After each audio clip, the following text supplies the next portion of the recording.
भक्तों राधे राधे। ओम भगवते वासुदेवाय नमः।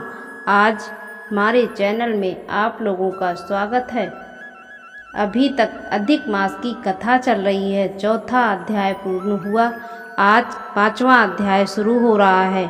नारद जी नारायण से कहने लगे, हे महाभाग, हे तपोनिधे, अपने चरणों के पास खड़े हुए अधिमास के वचन सुनकर हरि भगवान उससे बोले, हे निष्पाप नारद जी, हरि ने जो अधिमास से कहा सो मैं कहता हूँ, सुनो।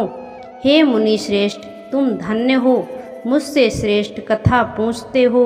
श्री कृष्ण भगवान बोले, हे अर्जुन, मैं तुम्हें वैकुंठ का वृत्तांत हूँ, सो सुनो। विष्णु ने नेत्रों के संकेतों से गरुण जी मूर्छित हुए, मलमास की पंखों से हवा करने लगे।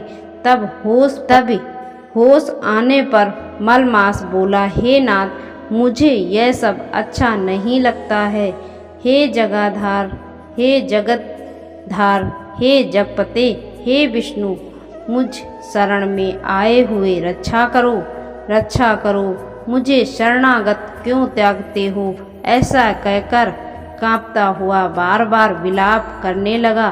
तब मलमास से वैकुंठवासी हृषिकेश भगवान ने कहा, हे वत्स, तेरा दुख निवारण होने का कोई उपाय नहीं दिखता। तू सोच मत कर, उठ, तेरा कल्याण होगा।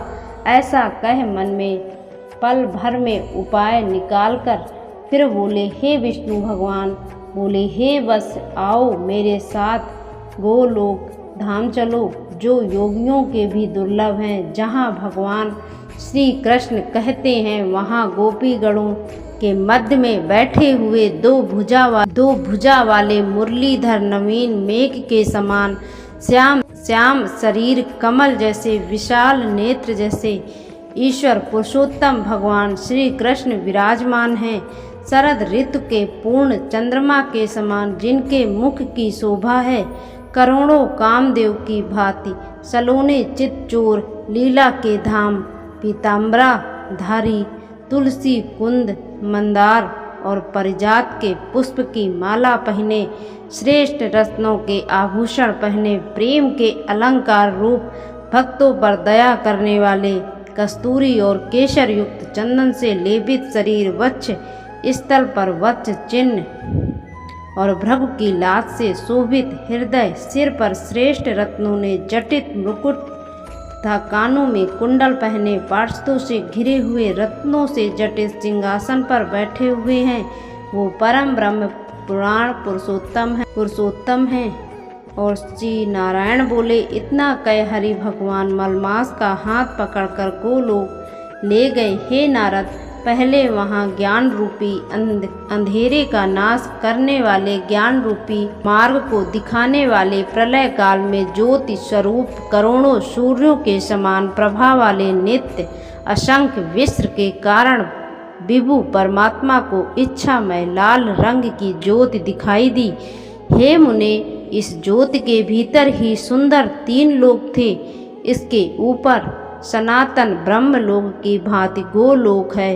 वह 3 करोड़ योजना में फैला हुआ है, जो बड़े बड़े योगियों के स्वप्न से भी अदृश्य है। वहीं प्रश्नों को दृश्य को और प्राप्त हुआ, उसे योगेश्वर श्री कृष्ण के योग द्वारा धारण कर रखा है। ऐसा श्रेष्ठ गोलोक अंतरिक्ष में स्थित है और आदि मानसिक चिंता, व्याधि, शारीरिक रोग, बुढ़ापा, मृत्यु, शोक, भय आदि से रहित है। बहुमूल रत्नों से जटित करोड़ों मंदिरों से सुशोभित है। उसे गोलोक नीचे दाहिनी और वैकुंठ लोक और बाईं ओर वैकुंठ के समान ही आकार वाला शिव लोक है। वैकुंठ का फैलाव 1 करोड़ योजन में है। उसका आकार, जिसमें करोड़ योजन लंबा और मंडलाकार है, वहाँ पीले वस्त्रों से शोभायान और वैष्णव रहते हैं। वो वैष्णव शंख, चक्र, गदा और पद्मधारी लक्ष्मी जी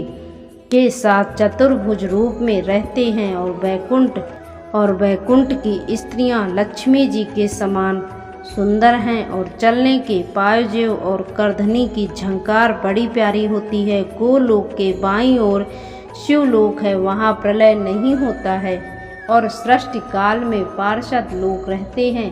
वह 1 करोड़ योजना में फैला हुआ है, वहाँ प्रलय नहीं होता है और सृष्टि काल के पार्षद लोग कहते हैं वह 1 करोड़ योजना में फैला हुआ है, वहाँ महादेव जी के गढ़ सारे शरीर में भस्म रमाए, सर्पों के जनेऊ पहने, ललाट पर अर्धचंद्र धारे, हाथ में शूल खडिश लिए, जटाओं में गंगा धारण किए हुए 3 नेत्र वाले पराक्रमी शूरवीर रहते हैं। गोलोक में निरंतर परमानंद कारक परम हर्ष करने वाली अत्यंत मनोहर एक समान ज्योति है। उस ज्योति में अत्यंत सुंदर एक रूप है जो नील कमल के समान, श्याम वर्ण कमल के समान, लाल नेत्र, आनंद जनक, निराकार, परे से भी परे, जिसका योगी जन अपने ज्ञान चक्षुओं से निरंतर करते रहते हैं।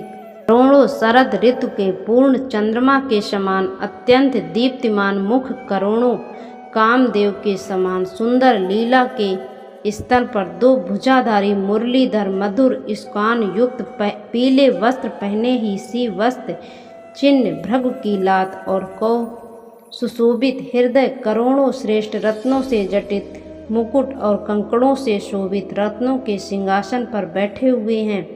और श्री कृष्ण जी कहते हैं कि स्वेच्छा सबके कारण रूप सर्वाधार बाल्यावस्था वाले गोपाल रूपधारी, करोड़ों पूर्ण चंद्रमा के समान शोभायान भक्त जनों पर अनुग्रह करने वाले इच्छा रहित हैं। अत्यंत परिपूर्ण प्रभु रास मंडल के मध्य बैठे हुए हैं। राशिधर हरि मंगल रूप पूजने वाले, योग मंगलों में मंगल, परमानंद धन सत्य स्वरूप अच्छा, योग मंगलों में मंगल, परमानंद धन सत्य स्वरूप अक्षर अव्यय, सब सिद्धियों के ईश्वर, सब सिद्ध स्वरूप और सिद्ध के दाने वाले, प्रकृति से परे, ईशान, निर्गुण, नित्य विग्रह के पति, आदि पुरुष, अव्यक्त, निंद देवों द्वारा स्तुत किए गए, नित्य स्वतंत्र एक परमात्मा स्वरूप, शांति परायण, ऐसे प्रभु का शांत स्वभाव वाले वैष्णव जन ध्यान करते हैं। केवल उत्कृष्ट रूप का एक भगवान ने ही धारण किया है। यह कहकर विष्णु भगवान अधिमास को रजोगुणा से घिरा हुआ जानकर गोलोक ले गए। सूत जी बोले, सत्कर्म ग्रहण करने वाली वाणी कहकर जब नारायण चुप हो गए, तब नारद जी पुरुषोत्तम मास महा उत्सव संबंधी नई नई कथा सुनाने की अभिलाषा से नारायण से बोले। आज का अध्याय समाप्त हुआ। वीडियो